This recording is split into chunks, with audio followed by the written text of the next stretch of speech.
கன்னியாகுமரி மாவட்டம் நாகர்கோயிலில் ஹோட்டலில் மந்தி பிரியாணி வாங்கி சாப்பிட்ட ஒரே குடும்பத்தைச் சேர்ந்த 17 பேருக்கு உடல்நலம் பாதிக்கப்பட்டுள்ளது. ஹோட்டலில் மதியம் பிரியாணி வாங்கி வந்து இரவில் குடும்பத்துடன் சாப்பிட்டுள்ளனர். அப்போது அடுத்தடுத்து ஒவ்வொருவருக்கு வாந்தி, வயிற்றுப்போக்கு ஏற்பட்டு மருத்துவமனையில் அனுமதிக்கப்பட்டுள்ளனர். இதுகுறித்த புகாரின் பேரில் உணவு பாதுகாப்புத்துறை அதிகாரிகள் ஹோட்டலில் ஆய்வு செய்து அங்கிருந்த பொருட்களை ஆய்வுக்கு எடுத்து சென்று ஹோட்டலையும் மூடியுள்ளனர்.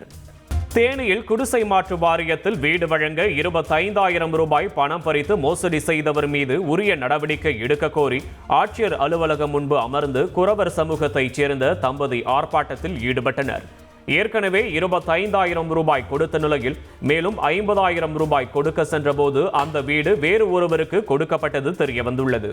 இதையடுத்து அந்த பணத்தை ஆட்சியர் அலுவலகம் முன்பு தரையில் போட்டு தர்ணாவில் ஈடுபட்டனர். இதையடுத்து அவர்களிடம் மனுவை பெற்ற ஆட்சியர் உரிய நடவடிக்கை எடுப்பதாக உறுதியளித்துள்ளார்.